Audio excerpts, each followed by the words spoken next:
olobi moto kobika kaka na lipati kasi na maloba nyonso daitena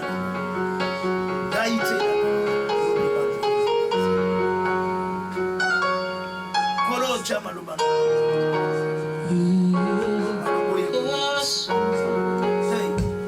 zala nzambe na tsongoli liloba na yo efanda kati na biso kolo tozobelela yo nzambe moko tozala nzambe Yesu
Merci Seigneur Jésus-Christ. Louange et gloire à toi Seigneur. Amen, amen. Tobeteli kolo maboko makasi, tobeteli kolo maboko makasi. Toyambili lo banazambe na tobeteli nzambe maboko. Deko kolo apambula yo. Je pense de le 3e ou 4e dimanche. Oyo tozoleka en direct pour na kosala lo sambo na biso na zela il y a des réseaux sociaux et tous les moyens sont en direct et ceux qui ont moyen Facebook. Il y a des moyens Facebook, tous ensemble, tous teya et tous senga ozala nakondima bikamo nzambe esalama na bomoi. Selon Deko na likambo moko te ya pasi to ya esengo to kocha nzambe libanda ya makambo. Zambo yo tondimela azali kaka nzambe ya pasi ya feti te me azali nzambe ya tango ya pasi pe ya tango ya bisengo.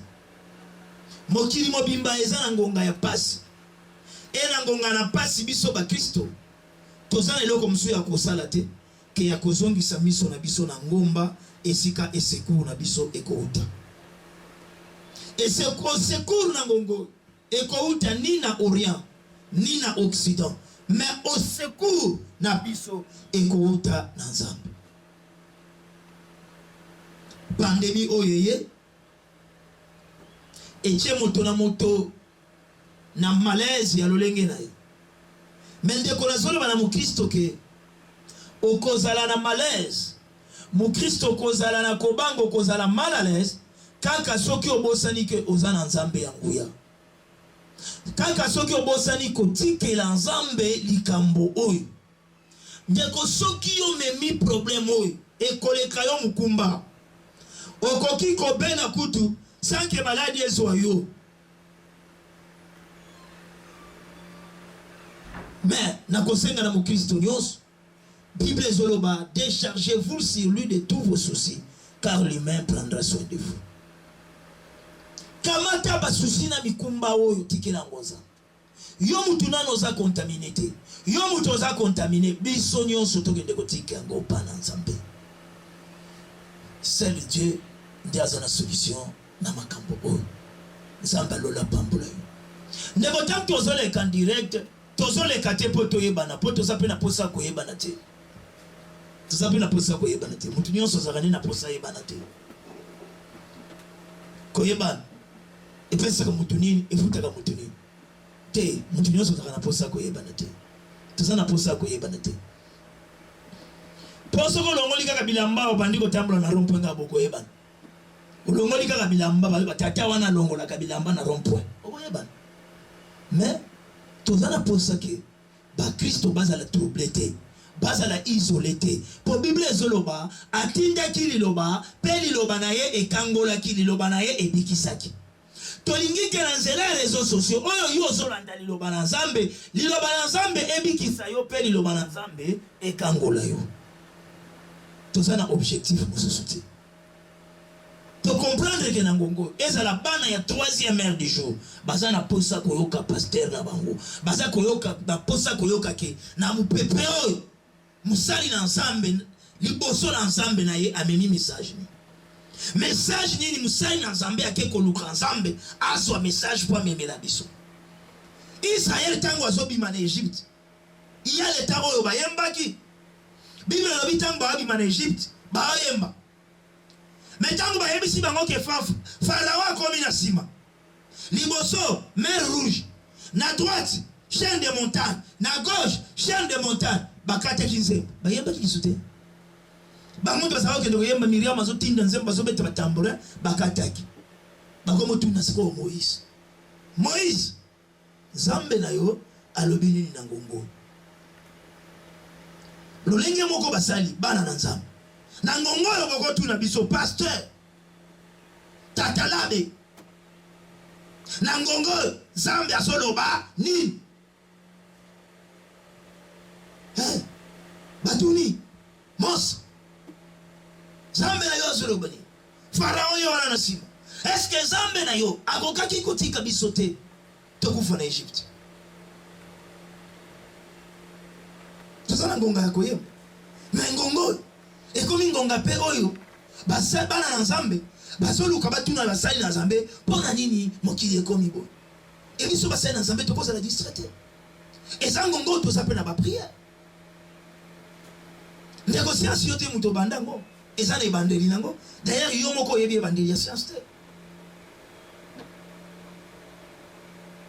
tangu mapambisi ezo uta likolo ezo koya na si attitude ya Israël ezalaki Israël a suivi batan oyo ya ba épidémie ya ba pandémie Israël a reconnaître ngo mais à chaque fois azala kozonga zotuna basali nzambe. Pourquoi likambo bana nzambe bakotuna pourquoi likambo ndenge nini tokoleka yango? C'est pour cela bozomona ndeko tant tozoya kosambela tozoya kosala complaisance te biso complaisance simba ka biso te ngana simba maka ni na complaisance ni na mouvement batu na simba maka na ngoto na sala ka likambo te po batu ba osala e ala ndenge na ngati na pasteur moko ya tambola na stratégie te nga tambola na stratégie te nga tambola na ainsi dit l'Éternel na sala ka ba stratégie pour na nzambe te nzambe na seli ba stratégie nde yenda benginga sali la ngai oyo etikali eza ya ye, église eza ya ye, bampate baza ya ye, nguya eza ya ye, lisekwa eza ya ye, nga na ye nde kosalela ye. Yenda kamati ba pouvoir nyonso wana akitiseli ngai po ete napesa kati ya bana na ye.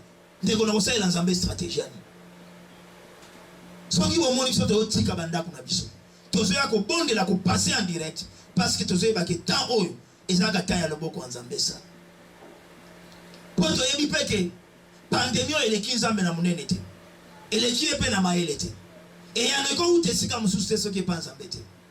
Yango bozomona dimanche oyo tokoloba mpe ke eza repo tolala na biso, tokoloba mpe ke makambo yango esali kaka bien mpo topema banda tobanda ministère totravaillaka kaka, tokoloba mpe ke eza konje tokende kofanda.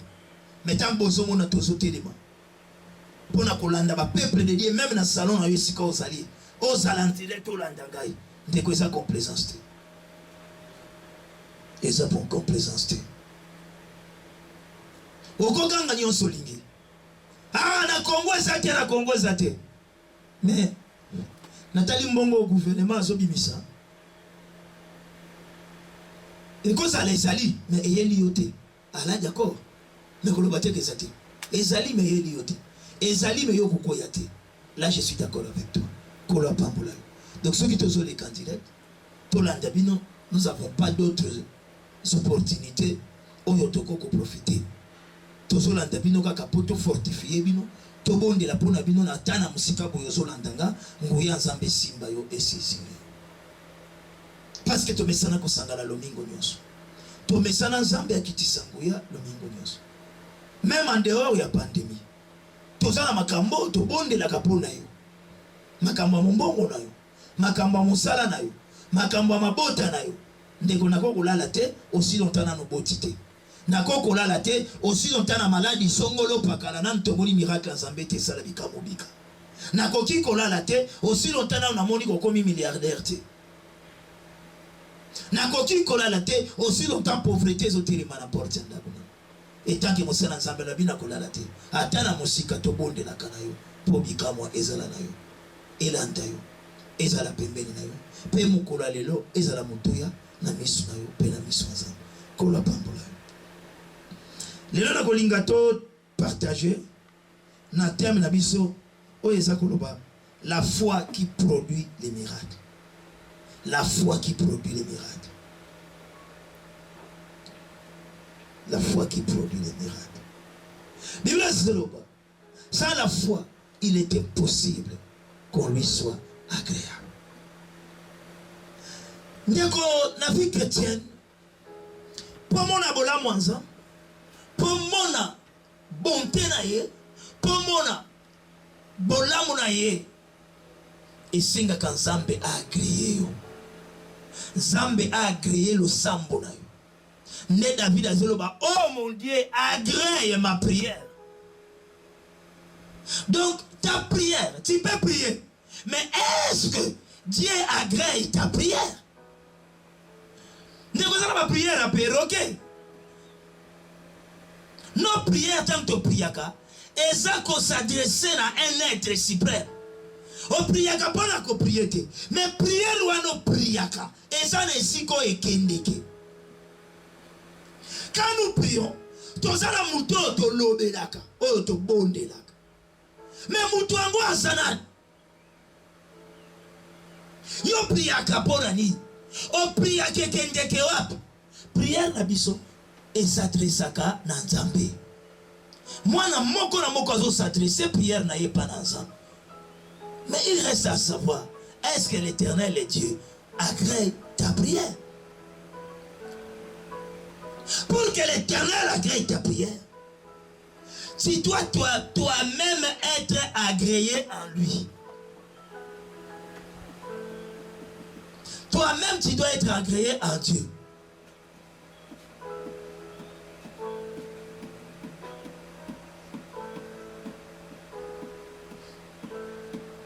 Mais comment on a yomoko agréé dans Nzambe te? Comment on a yomoko kati na kolo agréé te? Mais au priaka est-ce que yo za agréé panza? Ceux qui yomoko za agréé te, même ta prière ne serait pas agréée. Mais pour être agréé et pas dans Nzambe, Pour être Nzambe a agréé yo. Ezo senga yo ozala nano na kondima. Bible solo. Tout celui qui s'approche devant l'Éternel, il doit savoir en premier lieu que ce Dieu-là existe. Tout celui qui s'approche devant l'Éternel, il doit savoir en premier lieu que ce Dieu-là existe. Et il est le numérateur de tous ceux qui le cherchent. Montonyo soya so poussa na liboso na Nzambe. Et sengeli na yeye yambo koyeba ke Nzambe aza. Nego l'existence de Dieu. Nous l'acceptons et nous le croyons par la foi. Et si ta foi croit à l'existence de Dieu, tu dois croire à sa puissance. Et croire à la puissance de Dieu, c'est croire que rien ne lui est impossible. Naïbite souke simbi. Kondima ke Nzambe azali. Ezali kondima te. Et ozondima Nzambe azali na nzela ya kondima. Et na nzela ya kondima ndi ozondima bozali si ensemble. Et na kondima bozali si na ye. Et sengeli koyeba kondima nguya na ye. Pe kondima nguya na ye. Eza koteto la keloko moko elekeli Nzambe monene ezali te. À ce moment-là, ta foi produira les miracles. Nasekak. Lelo na za na posa miracle te. Lelo mokili ni za na posa miracle te. Tosomo na ba mindele bazofuka bana balabala ba bonde. Na yebi sakabino kokoka bo l'évangile na miracle te. C'est impossible. Oh, la parole est comme un mouquet. Bah, passer, basé sur la parole, bah, passer, bah, comme un côté, il y a un miracle. Mais la parole, c'est le miracle. La parole, c'est quoi? C'est qui? La parole, c'est l'évangile. L'évangile, c'est le miracle. Jésus, là, n'est pas un homme comme tout autre homme. Jésus n'est pas un homme comme tout être. Jésus, c'est un homme surnaturel. Et quand on parle des gens de ce Jésus-là qui est surnaturel, cela veut dire rien ne lui est impossible. Et sur rien ne lui est impossible. C'est ça le miracle. C'est ça le miracle. La réalité de l'homme est limitée. Il n'y a que l'Esprit de Dieu fait à l'homme illimité. La parole, c'est le miracle. C'est pour cela que la Bible te dit, au commencement était la parole. Et la parole était avec Dieu. C'est déjà un miracle. Au commencement était la parole. Et la parole là était avec Dieu. Et la parole là était Dieu. C'est le miracle. Et cette parole qui était au commencement, la Bible dit dans Jean 1, cette parole-là s'est fait chair. Voilà le miracle. Parole et là dit zoto. Au second qu'un miracle, l'ilobo to yayo et là dit zoto. Pe l'ilobo et là dit zoto et salinini. Et rien qu'on va kati na bateau. Mais tout ça c'est le miracle de Tebonaga. Maintenant, tu veux qu'on prêche quelle parole? Tu veux qu'on enseigne quoi? Le miracle et la parole. Parce que la parole, la vraie parole, elle est puissante. La vraie parole produit toujours les miracles. Même quand Dieu lui-même dit que la lumière soit comme la Bible dit, et la lumière fut. C'est ça le miracle. La parole est sortie, que la lumière soit. C'est ça la parole. Dieu a libéré la parole, que la lumière soit. Et maintenant la Bible dit, et la lumière fut. C'est le miracle. Toute parole produit les miracles. Toute parole produit les effets. Les effets qui sont produits par la parole, c'est ça le miracle. Car la Bible te dit, vous imposerez les mains aux malades. C'est la parole, non?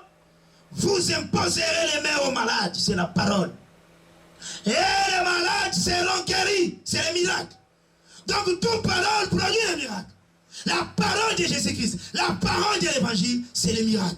Il n'y a pas l'évangile sans miracle. Ça, ce n'est pas Jésus. Si tu ne prêches pas Jésus comme un miracle, tu ne prêches rien. Quand Jésus vous dit, moi je suis le pain de vie, c'est lui qui a mangé le pain qui est tombé au désert, aura faim. Mais celui qui me mangera n'aura jamais faim. C'est ça le miracle. C'est la parole. L'homme ne vit pas seulement de pain, mais de toute parole qui sort de la bouche de l'Éternel. La parole vivifie. La parole qui donne la vie. Mais la parole qui te donne la vie là, c'est le miracle. Mais qu'on prêche quoi? Qu'on prêche quoi? Oh, lui, il ne prêche pas la parole, lui, il prêche que le miracle. Mais le miracle, c'est les produits de la parole. La parole doit produire. Le miracle, c'est l'effet de la parole. La parole doit donner les effets.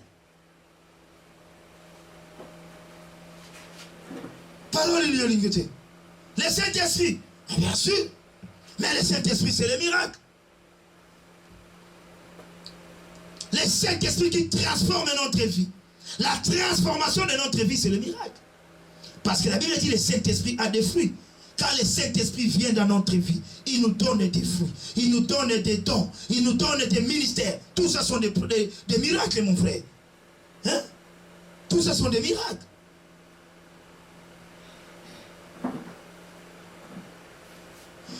Maintenant, là, il y a des gens qui ont la foi vaine. Une foi seulement à Koloba. Une foi qui ne produit pas. Une foi sans œuvre. Jacques dit, montre-moi ta foi et moi je te montrerai les œuvres.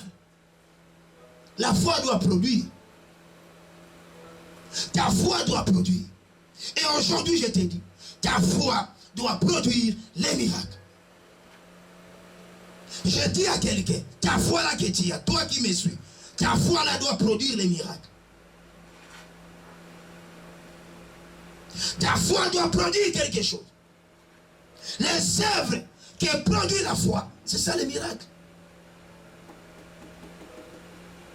En d'autres termes, je peux dire, les œuvres de la foi, c'est ça le miracle.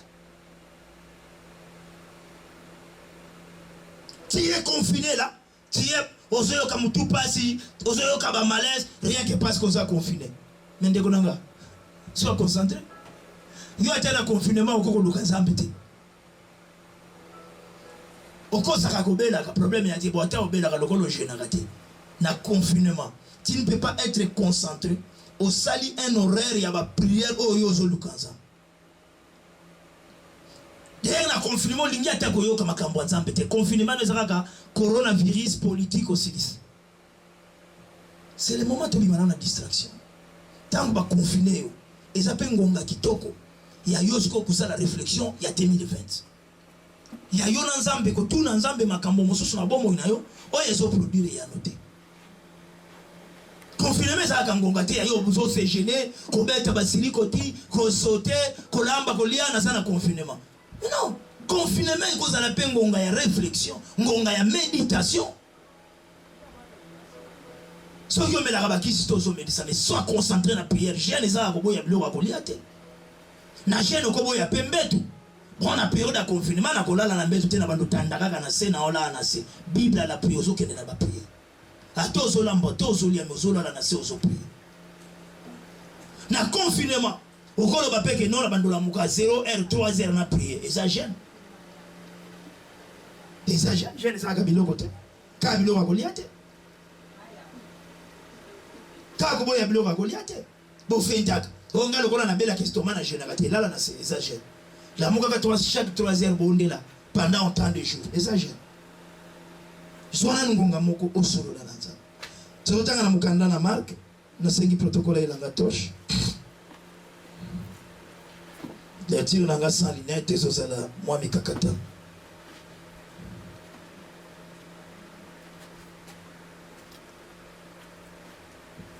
Merci.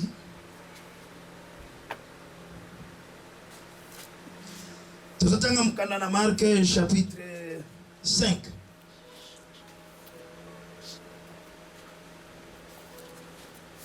Marc chapitre 5. Verset 25 à 34. Marc chapitre 5, verset 25 à 34. Marc chapitre 5, verset 25 à 34. Totangi na kombo na Yesu Christ. Or, il y avait une femme atteinte d'une perte de sang depuis 12 ans. Elle avait beaucoup souffert entre les mains de plusieurs médecins. Elle avait dépensé tout ce qu'elle possédait sans en tirer un avantage. Au contraire, son état avait plutôt empiré. Ayant entendu parler de Jésus, elle vint dans la foule, par derrière et toucha son vêtement. Car elle disait, si je puis seulement toucher ses vêtements, je serai guéri. Au même instant, la perte de sang s'arrêta et elle sentit dans son corps qu'elle était guérie de son maladie. Jésus ressentait aussitôt en lui-même qu'une force était sortie de lui. Et il se retourna au milieu de la foule et dit, qui a touché mes vêtements? Ses disciples lui disent, tu ne vois la foule qui te presse et tu dis, qui m'a touché? Et il regarda autour de lui pour voir celle qui avait fait cela. La femme effrayée et tremblante, sachant ce qui s'était pas, s'en elle vint se jeter à ses pieds et lui dit toute la vérité. Mais Jésus lui dit, ma fille, ta foi t'a sauvée. Va en paix et sois guérie de ton maladie.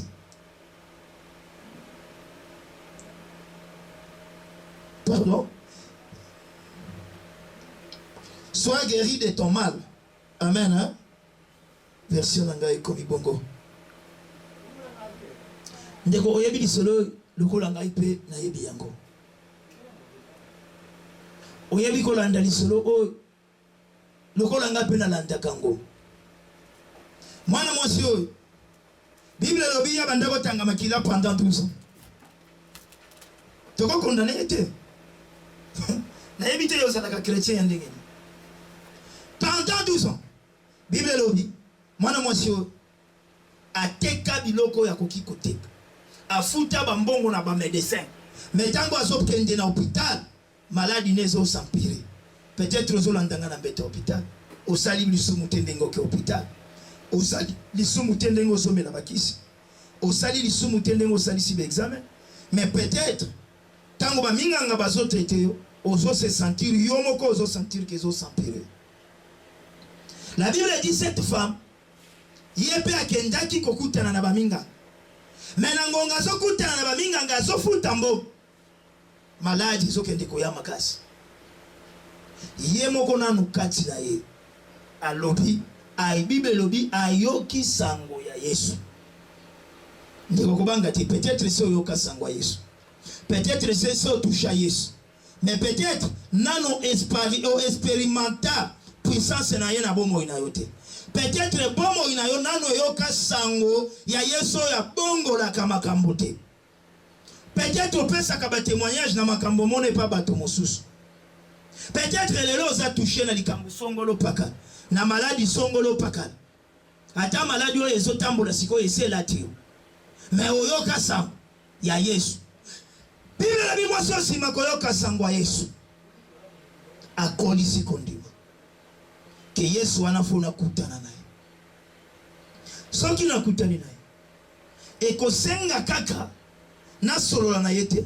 Me atana simbi elamba na ye na pika. Neko. Maintenant toi là. Foi na Yesu souffler kati ya motema. Foi na Yesu souffler makambo akosala. Foi na Yesu souffler fois kutana na Yesu. Yo peut-être fois Yesu souffler kutana na Yesu. Mais ozo néglige ngo. Ozo benga ngo eza makanisi. Eza ba penser. Na monete naza na semie eza makanisi. Na yo kina tizeme bandi eza makanisi. Okomi lo bayomoko eza normal makanisi yango mata. Qui t'a dit que c'est normal? Voilà comment tu t'encourages quand les doutes s'installent dans ta foi. Or, Dieu nous dit, ceux qui vont bonde, boko sengelo ko pananga, pe boko douter que na mitema na bino, boko douter que combien plus forte raison. Pourquoi yo bandi ko soit tout au chango fait normal? Papa Monica katoza bateau, doute ko zangate. Mais c'est là où tu pêches, c'est là où tout est freiné. Faut pas croire que ceux qui sont avoués doute non pas pasteur que doute n'est comme officiel.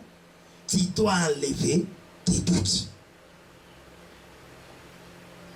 Doute, faut qu'on enlève à mon amour. Cette femme n'a pas douté.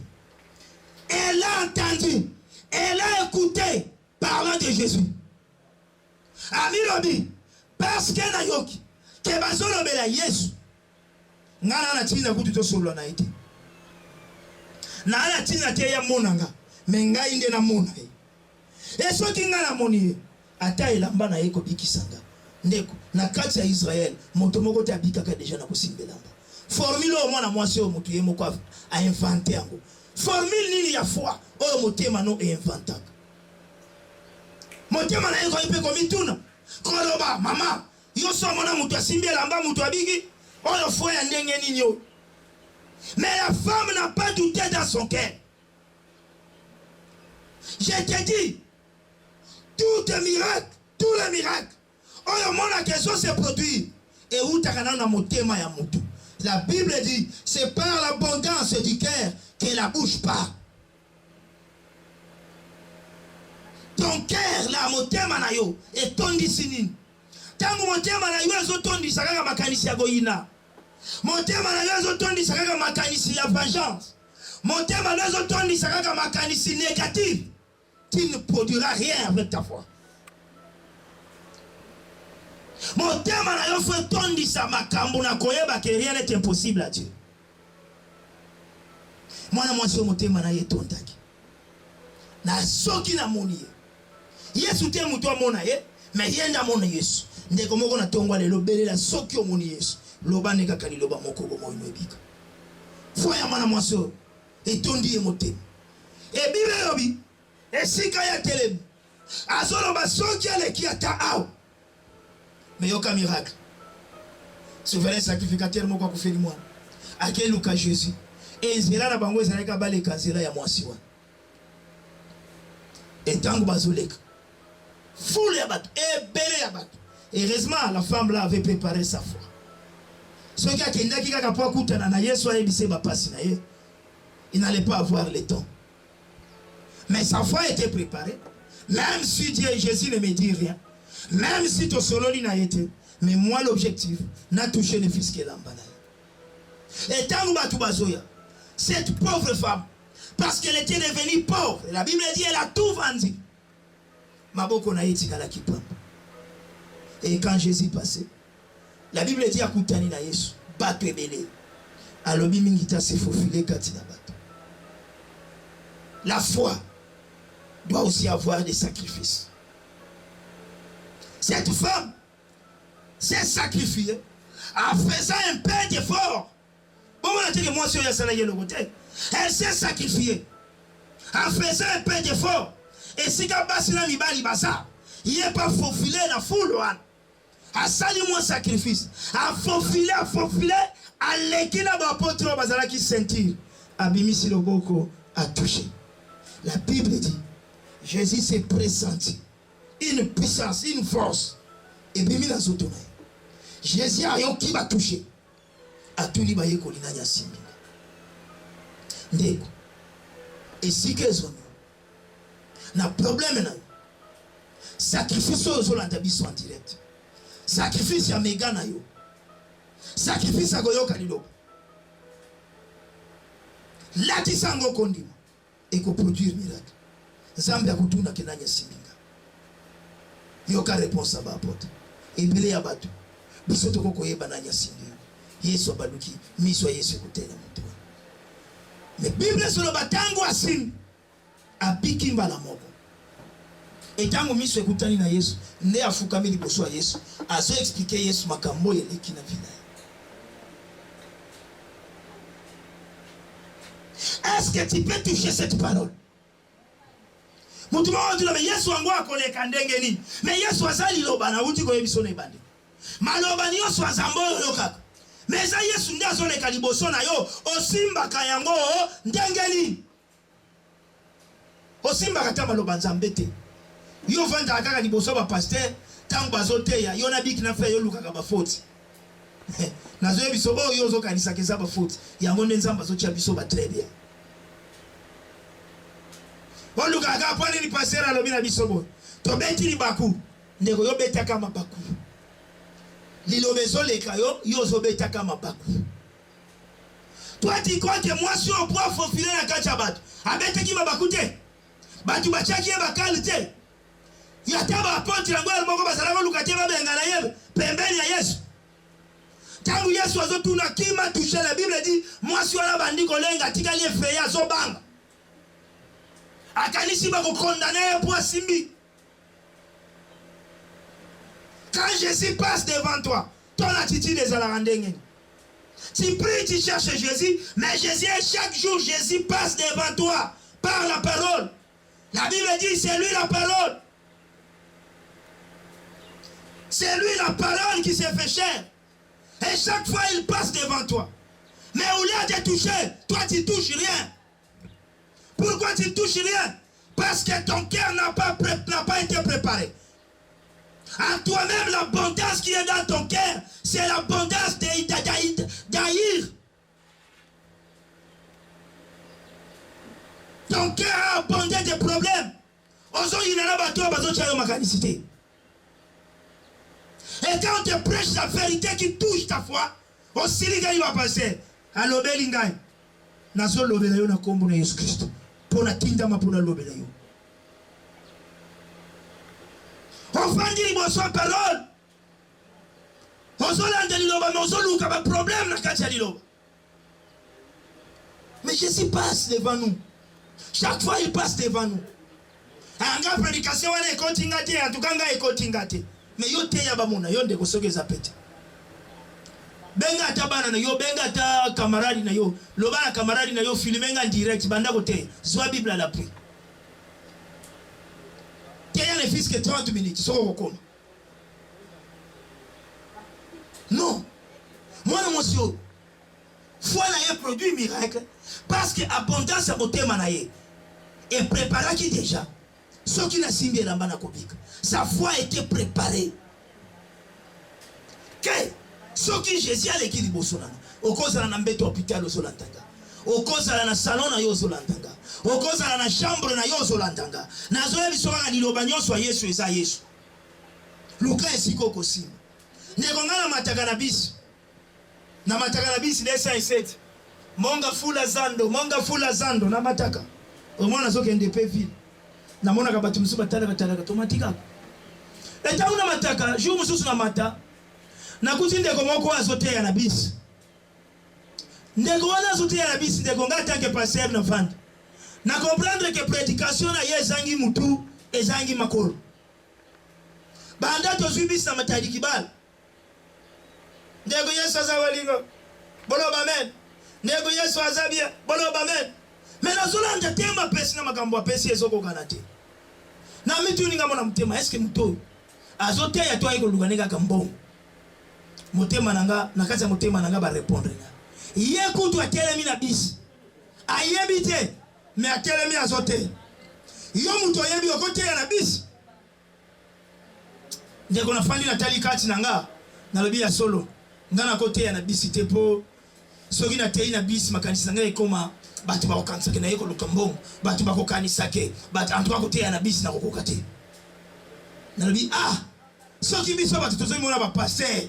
Tozoko kote ya na bisi te. Mais bango mwe bazozwa courage. Na kati ya bisi ayebi mutu te. Ayebi motema mutu te. Mais asui courage. Alors bala batu ke Jésus est bon.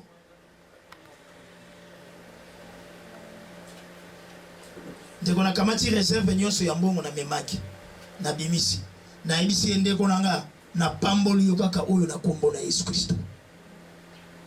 Si pour na comprendre talinga lobi, ça celui-ci c'est un homme de Dieu, mais il pas yebingate.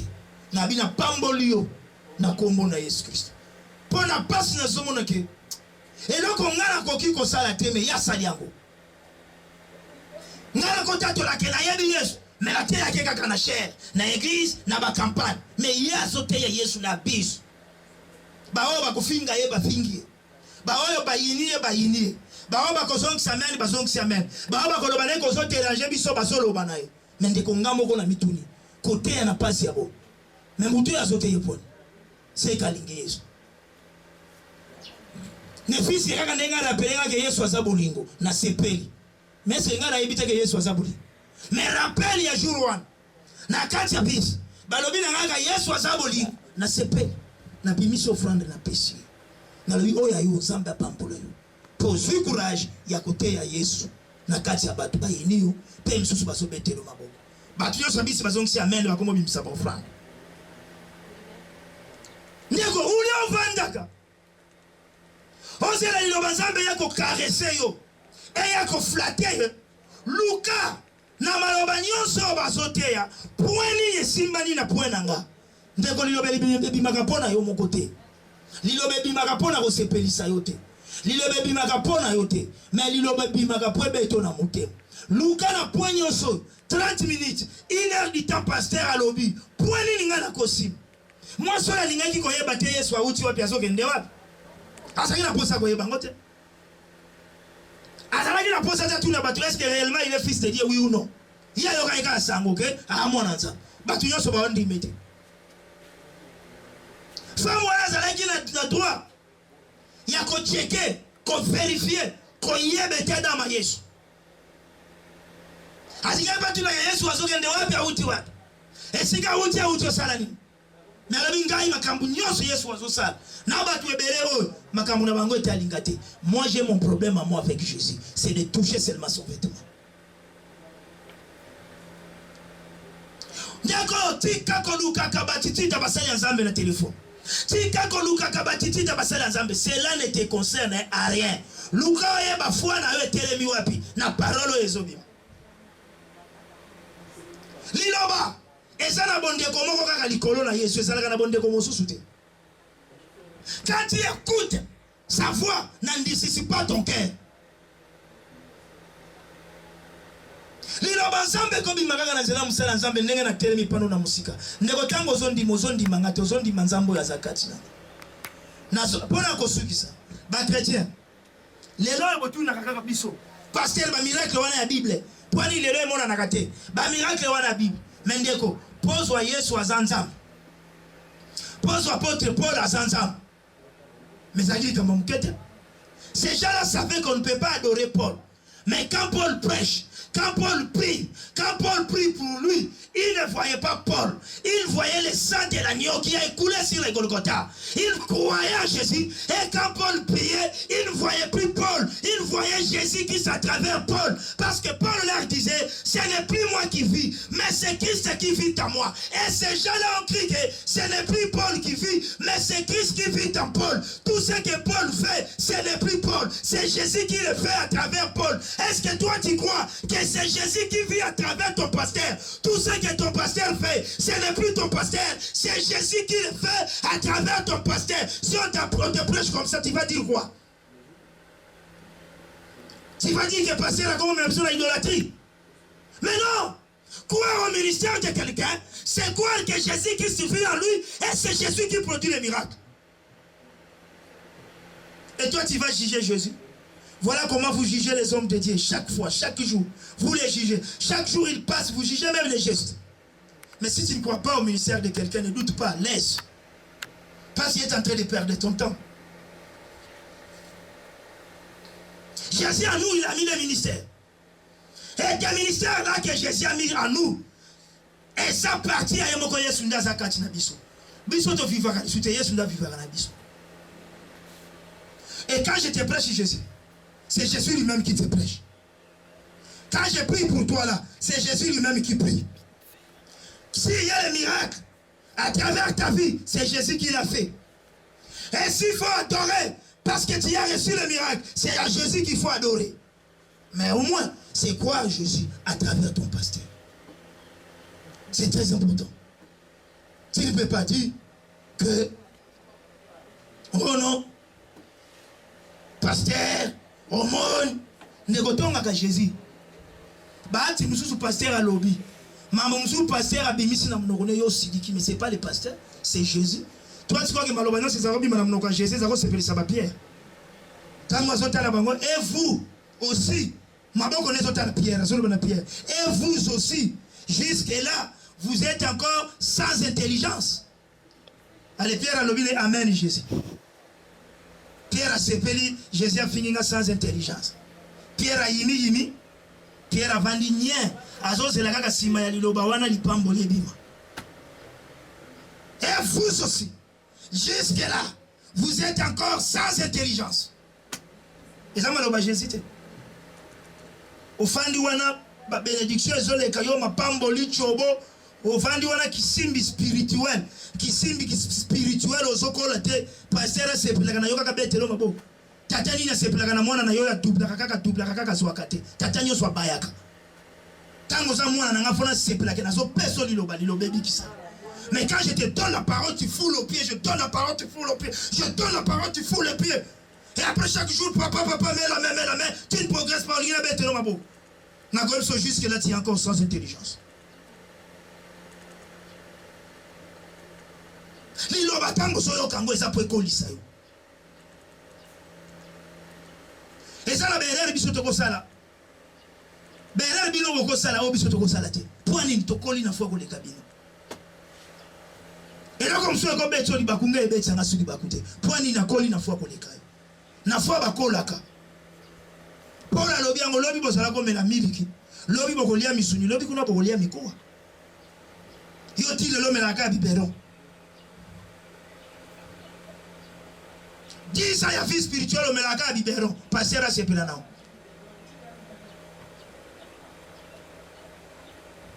dis ça ya vie spirituelle osaka baba miliki car Dieu a aimé le monde.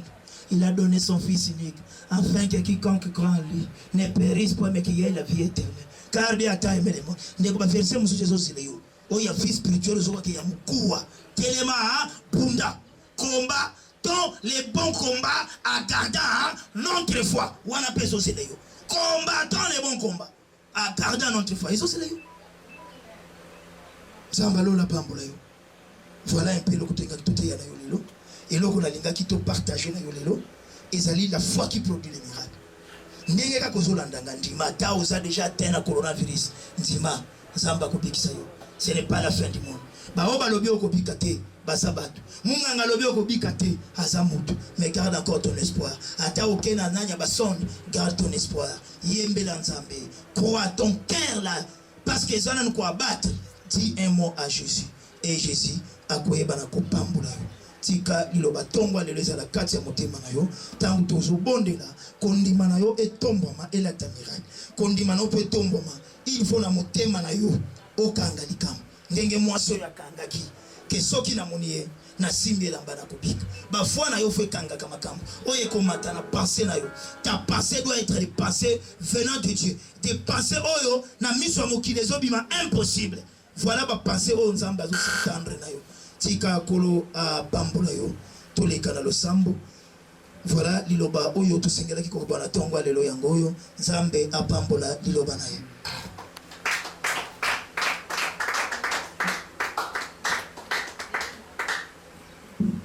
Amen amen. Siko tozo sambela. Tozo sambela.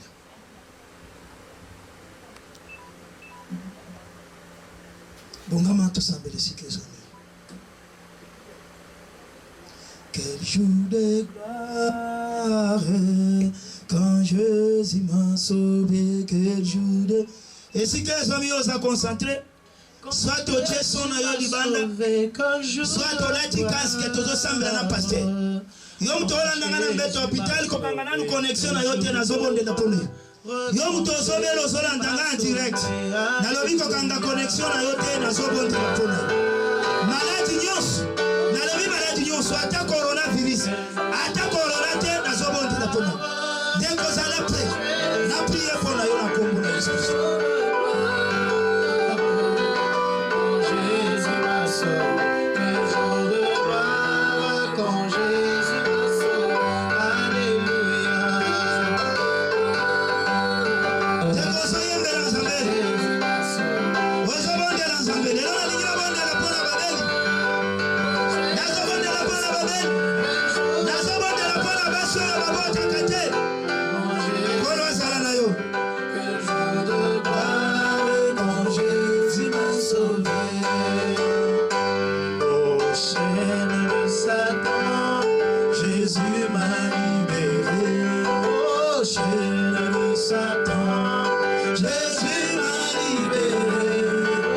chaînes de Satan, Jésus m'a libéré. Un jour de gloire, quand Jésus m'a sauvé. Un jour de gloire,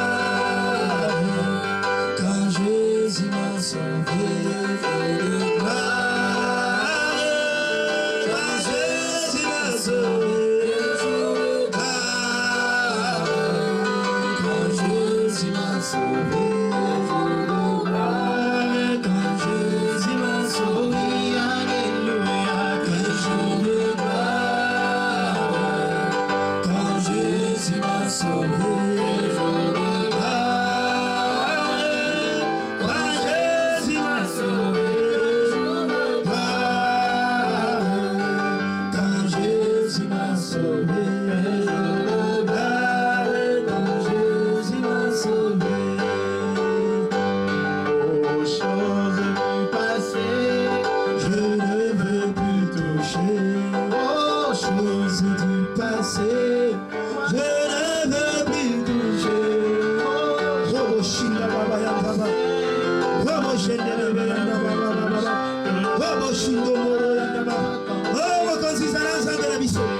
Eya na secours na vie na yo. Ozobelela molimo mosantu wa Nzambe eya ko secourir vie na yo. Ndeko zala lokola mono mosio. Soit décision na motema na yo. Ya prière yo ko sala. Oyo so produire miracle na libota na yo. Oyo so produire miracle na église na yo. Mwana mwasio ye moko nda décider. Atanga nulle part. Que soki osimbia lamba mutokobika. Mais foi na ye ememie na likanisi wana et produire miracle. Foi na yo comme mayo na likanisi. Foi na yo ko kumba yo na likanisi nini? Yango na solo bana yo. Belela sasa hivi mwalimu mosantu. Belela sasa hivi cet esprit. Eme mayo la dimension ya foi. Oye ko libérer miracle. Mwalimu mosantu eme mo la dimension ya foi. Oye ko sala miracle. Obondeli onoje. Ando bonde. Bonde la mwalimu mosantu ekita. Esunga yo. Mwalimu Nzambe kita. Esunga vina yana miracle.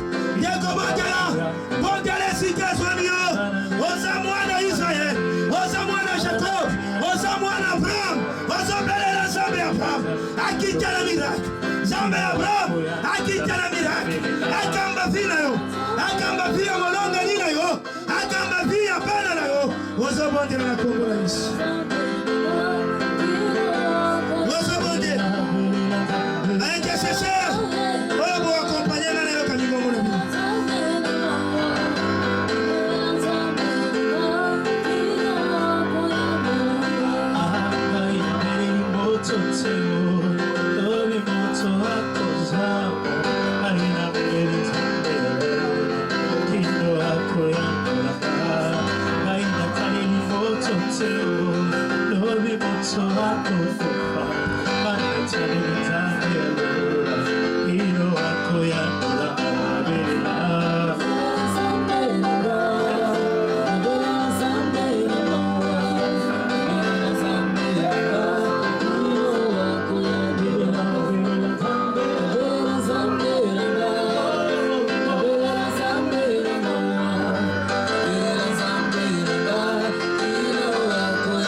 Ozo briser toutes les forces.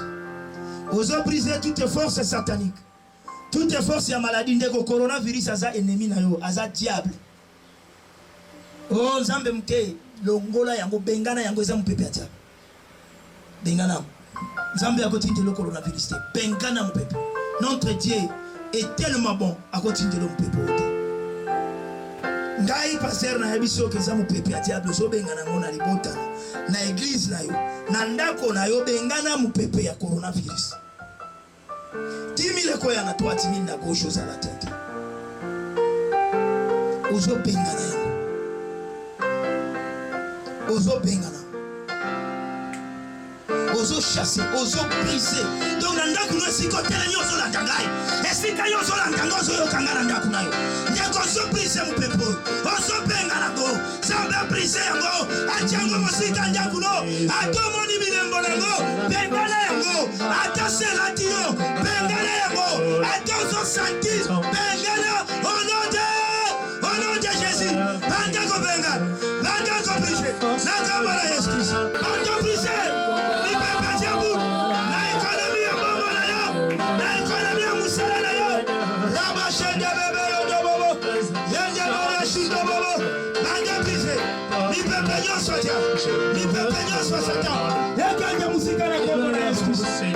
Gloire à Dieu. Totomboli maboko na biso likolo. Bandeko nyonso bazobela batie maboko na bango na motema. Ozobela na tie maboko na motema na zobondela mpona yo. Na kombo na Yesu Kristo wa Nazareth. Mokonzi sasa hivi pouvoir nyonso ya maladi oyo ezomena bana nzambe nazopusa ngo musika na kombo na Yesu Kristo. Kolo ekende musika au nom de Jésus. Oyo nyonso azobela quel que soit le nom ya maladie. Ezala bandeko ba déjà contaminé na coronavirus. Mais basana kondima ya ko vivre pona kombo na yo. Zambe mupepo etika bango. Ekende musika na kombo na Yesu Kristo. Na kanisi bandeko nanga nyonso bazana bamboka bapoto. Baza confiné éternel. Mupepezo beta. Souffle mupepezo beta. Kolonga nazo banga te. Nazo mona ngoka kambula ya tango ya Noé. Tikete bandeko na biso nyonso mokonzi na lol. Bazala na kati ya ashe na yo na kombo na Yesu Kristo. Yo mtu oza touché. Bika na kombo na Yesu.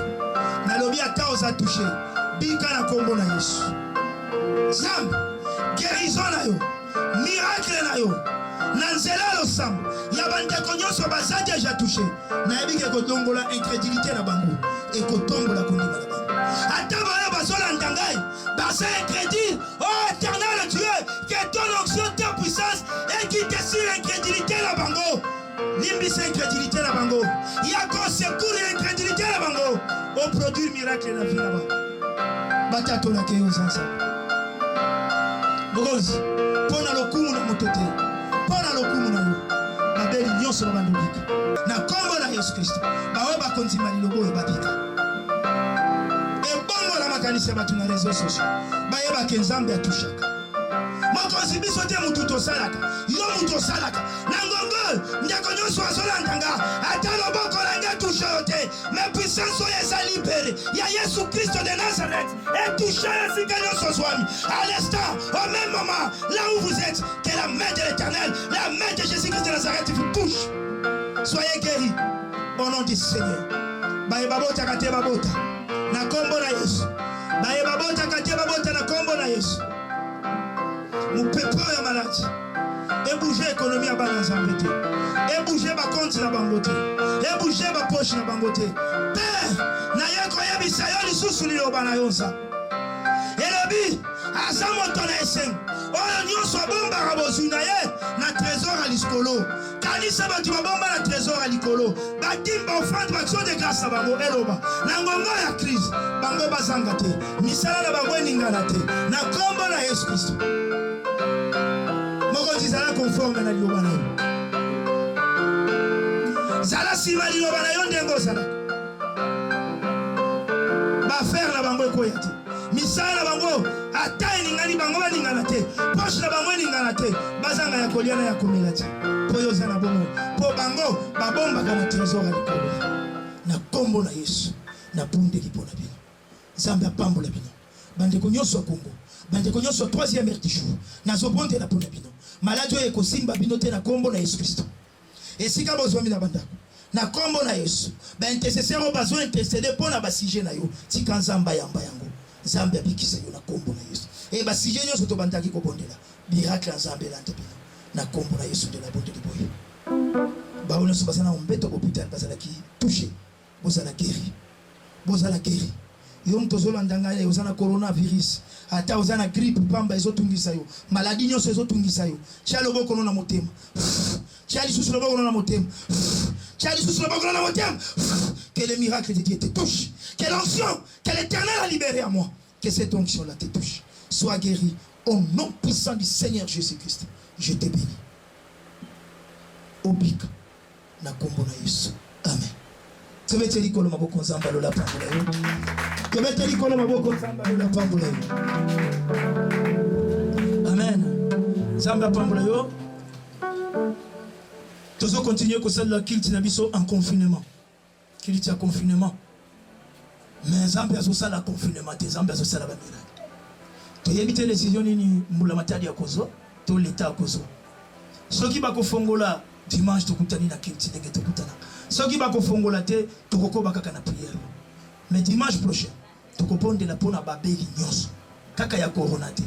Ozana ba maladie etungisa kayo. Kaka corona te ndiko na maladie ezaka corona te to kokota distraction. Maladie nyonso etungisa ko to kobonde la pona.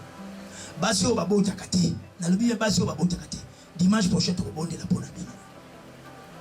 Dimanche prochain à kobonde la pona basi o babota kate. Et dimanche prochain à kobonde la pona ba finance. Na kobonde la pona ba finance. Zamba lola pambola yo. Kolo azala na yo.